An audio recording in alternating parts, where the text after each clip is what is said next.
Once again, I'm back with a movie that I had high hopes for. It did live up to the hype to some extent, but I found myself wanting more from it. Past Life focuses on two main characters, Greta Lee as Nayoung and Teo Yoo as Hae Sung.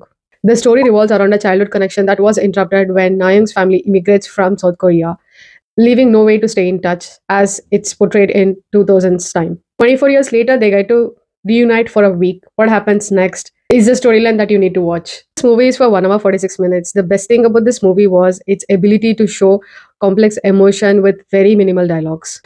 This movie explores how often people live in the past thinking what ifs or what could have been, which can differ from reality. The film more emphasizes on Naing's journey, her own self-discovery, identity as an immigrant, and reconnecting with her past. Unfortunately, Hae Sung's character was not explored as much as they did about Nayoung's.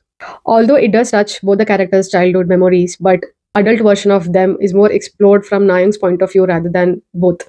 Spoiler alert, if you're planning to watch this movie, then skip entire this part and go ahead and watch this movie. 24 years when they reunite for a week, they had plenty of time to discuss everything they had to, which was untold for the last 24 years. Not revealing what they discussed, the kind of discussion that they could have had privately, they choose to have it while they were having a dinner with Nayoung's husband, which felt like a very wrong place. I don't have a favorite character from this movie because the movie was more about how it was filmed and how it makes us feel other than the individual characters.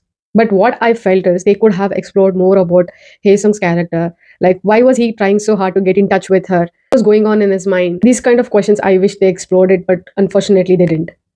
Overall, if you appreciate artistic films and poetic way of capturing the characters, then this is the one for you. Otherwise, you might find it boring. The best takeaway from this movie was when you leave something behind, you also gain something in return, which we always take granted for. So don't get caught up in idolizing what if scenarios and focus on living in the present. And that's day 7 of reviewing Korean movies for the next 30 days. See you in the next. Annyeong.